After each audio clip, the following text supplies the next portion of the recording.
inilah yang akan kita baca. Karena itu saudara-saudara, demi kemurahan Allah, aku menasihatkan kamu supaya kamu mempersembahkan tubuhmu sebagai persembahan yang hidup, yang kudus, dan yang berkenan kepada Allah. Itu adalah ibadahmu yang sejati.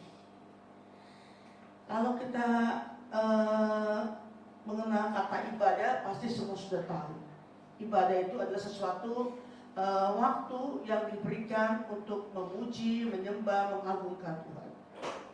Hubungan antara manusia dengan Allahnya, hubungan manusia dengan Tuhannya. Makanya dikatakan ibadah.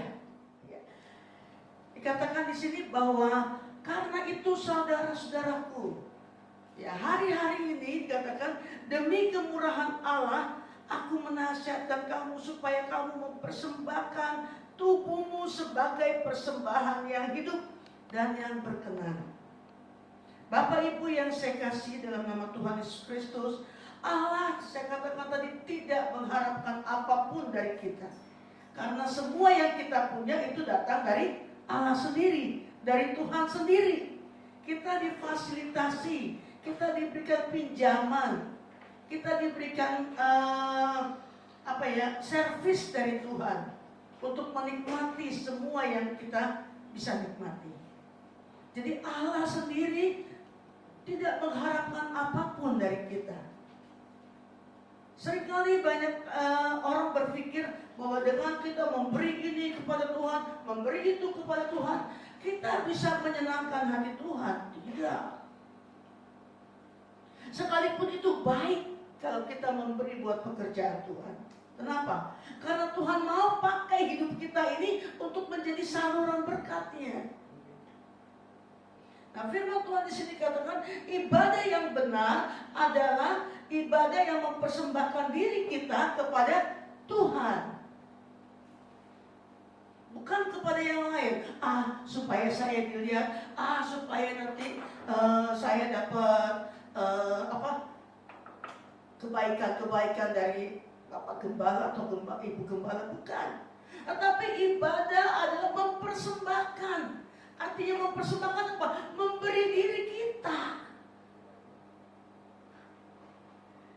Ya, puji nama Tuhan. Mungkin kalau kita sekarang ibadah 1 jam, 1 jam setengah paling lamanya. Kalau hari Minggu bisa 2 jam. Tapi itu hanya seberapa persen dari waktu yang kita punya, yang Allah berikan kepada kita semua. Tuhan mau kita mempersembahkan seluruh kehidupan kita untuk Tuhan.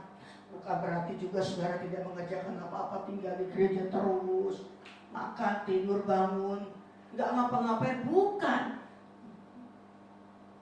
Artinya apa? Seluruh kehidupan kita, dimanapun kita berada, apapun yang kita kerjakan, biarlah kita punya connect kepada Tuhan, punya hubungan yang bagus dengan Tuhan.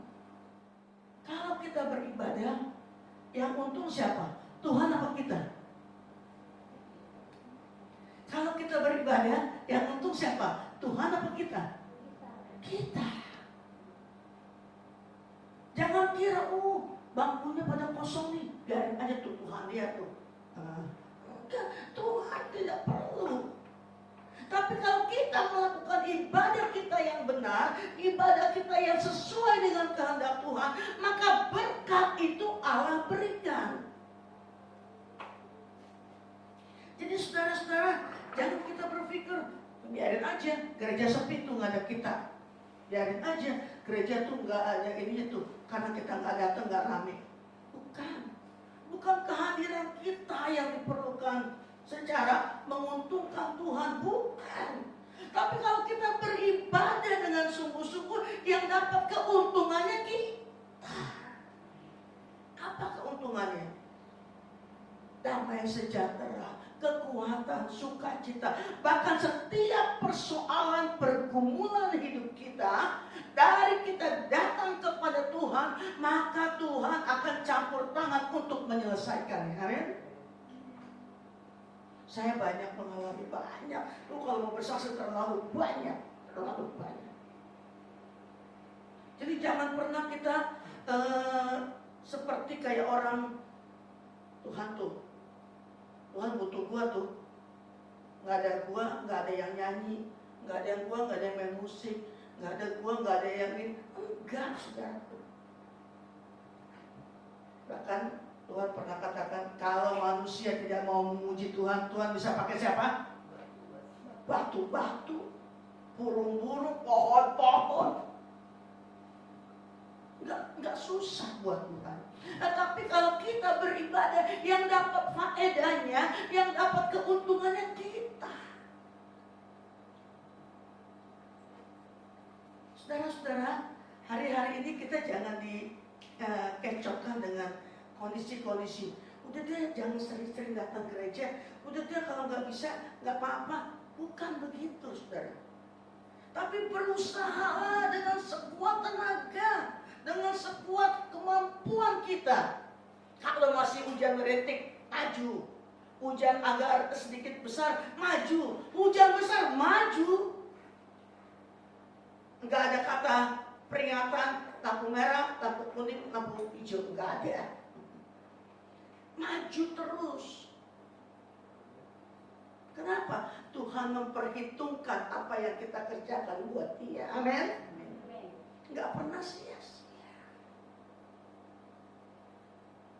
Kalau hujan kan air yang jatuh, bukan batu. Ya kan? Kalau batu udah pada bejol-bejol kepalanya. Air enak kan, sejuk kan gitu. Tapi banyak kali orang nanti sakit, apalagi ini sekarang musimnya lagi nggak bagus. Sehari bisa panas, sehari bisa hujan. Dari semalam kita hujan kan ya, sampai tadi siang ya baru agak reda. Semua Tuhan izinkan terjadi untuk memproses kehidupan kita. Apakah benar-benar kita mengasihi Tuhan, kita benar-benar mencintai Tuhan, sehingga dalam segala musim hidup kita, kita tetap mencari Tuhan. Amin. Jadi kalau misalkan absen sama Tuhan nih, oh si A datang, oh tapi dia nih ada tambahannya nih. Kenapa? Karena dia nih pulang kerja masih capek tapi langsung ke gereja. Tambahnya ada plus-plus-plusnya. Belum lagi kalau misalkan macet, aduh, kayaknya pengen cepat-cepat pulang deh. Tapi tetap mau datang, mau berjuang. Tuhan tambahin plus. Aduh, lagi pilek nih, kayak enak, tapi enggak maju. Hilang suara, maju. Semua tidak ada alasan untuk kita tidak mencari Tuhan. Kenapa? Sebab Tuhan mengerjakannya. Di sini katakan, demi kemurahan Allah, aku menasihatkan. Demi kemurahan Allah. Kemurahan Allah itulah yang harus kita hargai. Amin. Apalagi sekarang yang katanya ya, tahun gelap, tahun yang cukup menakutkan. Banyak negara-negara sudah jatuh miskin. Tapi firman Tuhan, janji firman Tuhan yang ada di Alkitab ini tidak pernah dihapus pakai tip X sehingga hilangnya nggak ada. Enggak, firman Tuhan tetap iya dan amin. Masa kelimpahan tetap Tuhan berikan. Sekalipun ada waktunya, kita juga harus sedikit bijaksana mengaturnya. Tapi bukan berarti hal itu menakutkan kita sehingga, jangan ya. Nih saya mau memberi sama Tuhan, tapi jangan deh, entar bulan depan saya mungkin lagi nggak ada kerjaan, mungkin saya nggak dapat berkat. Nggak pernah boleh punya pikiran seperti itu. Sebab firman Tuhan katakan apa? Kesusahan sehari cukup untuk sehari. Manusia pintar banget gitu. Tuhan sudah bilang sehari untuk sehari, tapi manusia udah pikir sampai tahun depan lagi. Nggak apa-apa kalau merencanakan boleh, Tetapi bukan menjadi satu beban. Sehingga untuk buat ini kita takut, untuk buat ini kita takut, memberi buat Tuhan ini, jangan Tuhan, saya masih perlu. Jangan Tuhan, saya masih ada keperluan lain yang lebih penting. Apa sih yang lebih penting dari kita? Kalau Tuhan mau cabut sebentar aja itu gampang banget. Bapak Ibu sekalian tahu gempa di Turki, ya, itu ada kesaksiannya, saya dikirim. Bapak ini punya hotel 4 per 5, kaya banget, bukan kaya lagi, kaya banget. Artinya sudah lebih. Tapi seketika dalam waktu yang sangat singkat habis semua, tidak punya apa-apa. Jangan pernah kita berkata, oh saya punya ini, nanti buat saya punya. Enggak, saudara. Tuhan terlalu mengerti apa yang ada di hati dan otak kita. Firman Tuhan katakan lagi di sini dalam Markus 25 ayat yang ke-40. Kita buka. Markus 25 ayat 40.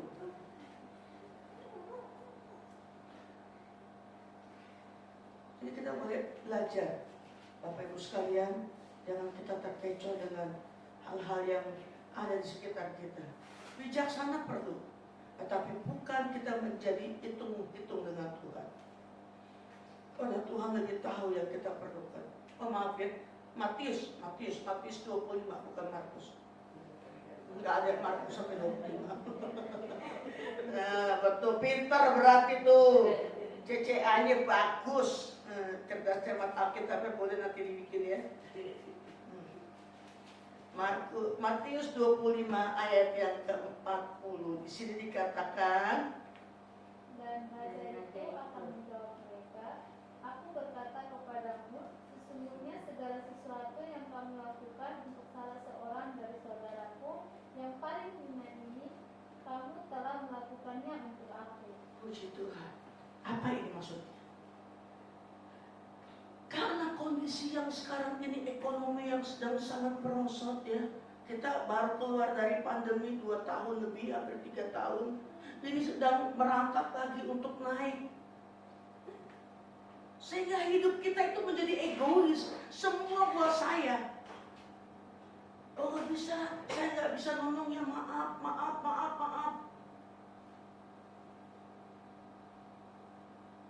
Cari tempat lain aja.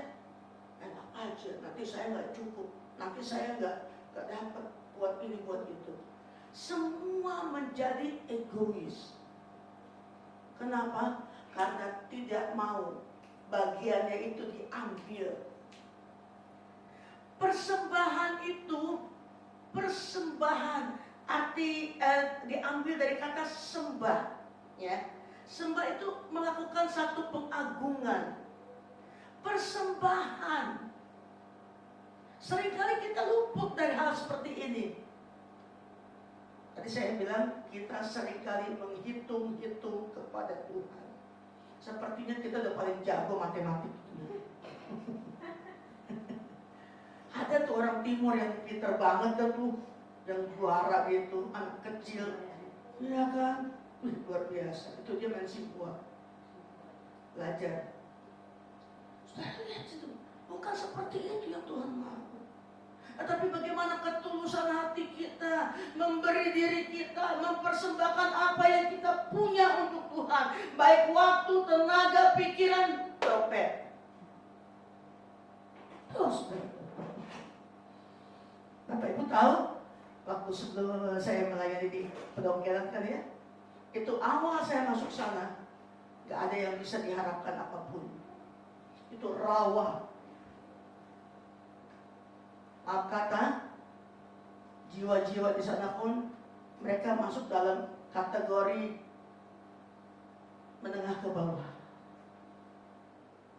Gak ada yang nyiapin. Boro-boro persembahan. Tahu 500-an yang koin itu paling banyak.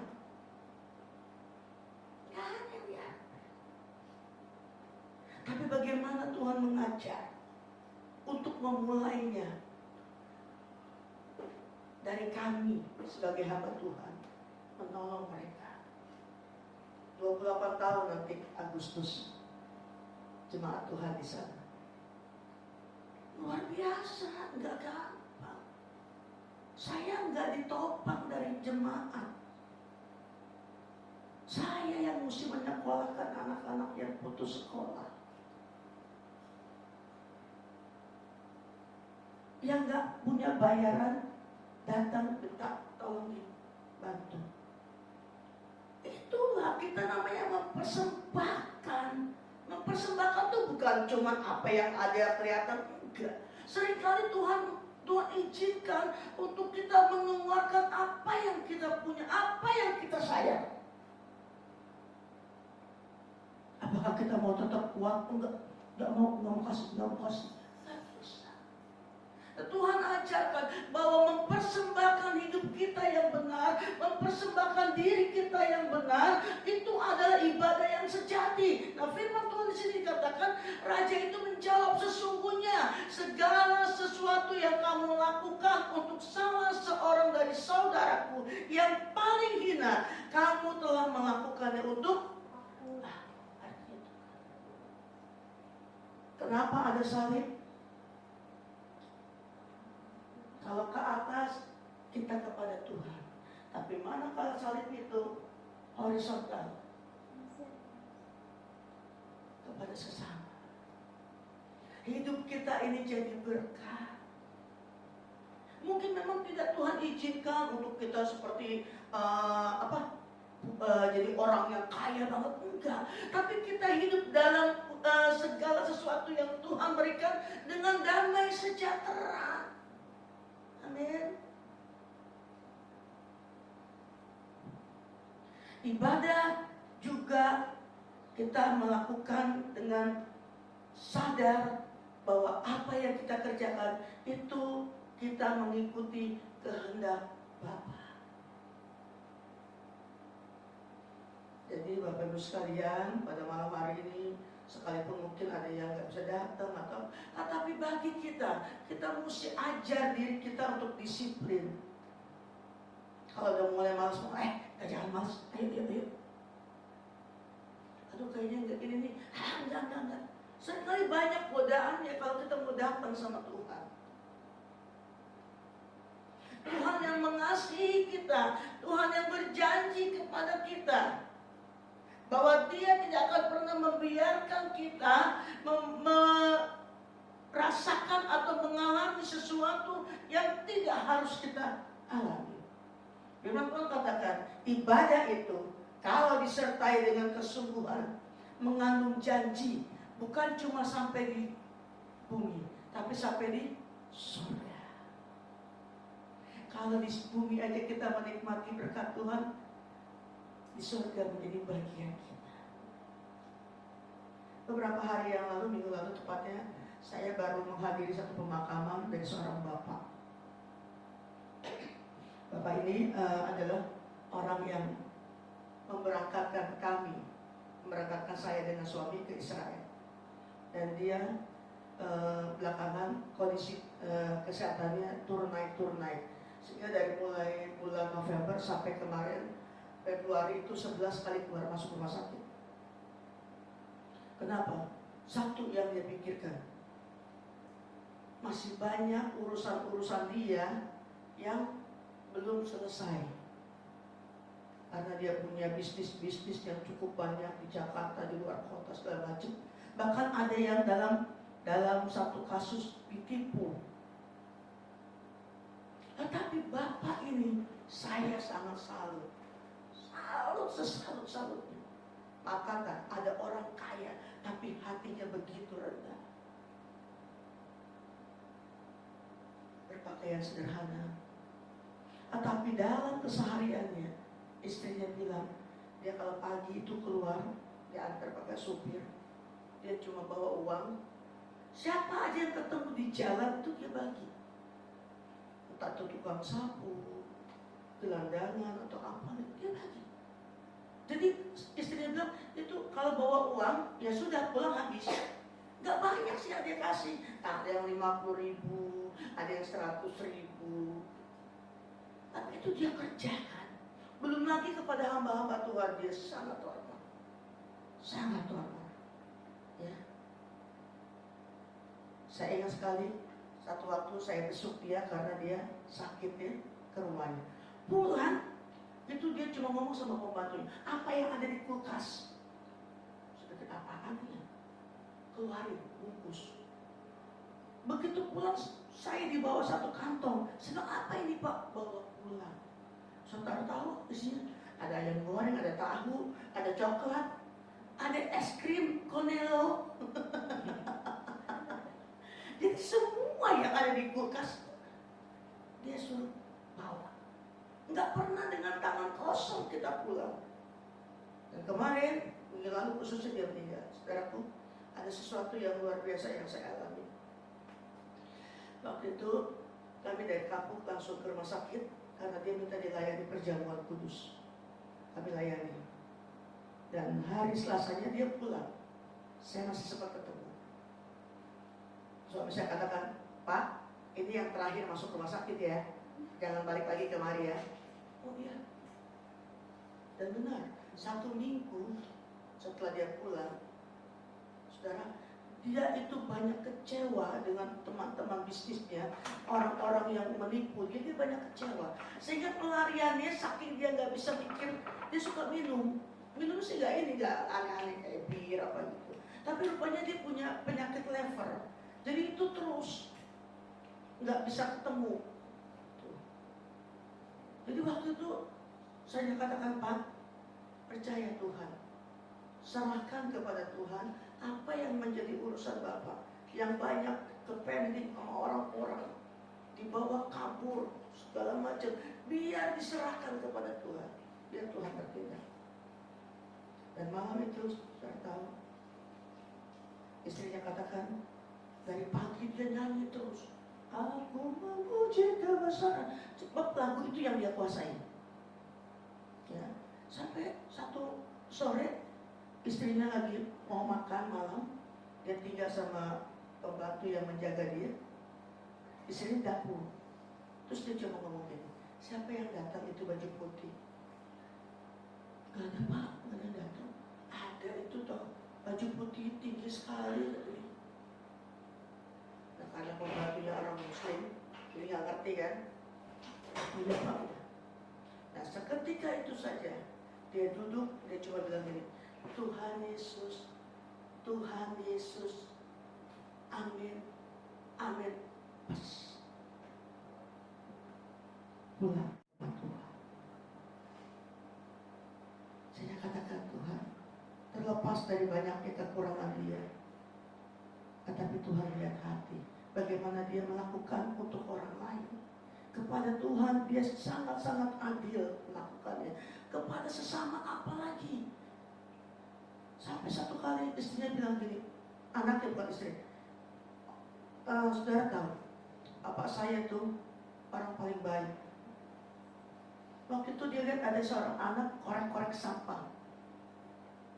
Korek-korek sampah ya, pakai baju merah putih kan, anak SD. Dia lihat, dia panggil. Itu tahun berapa deh gitu. Dia ke dalam, dia ambil uang.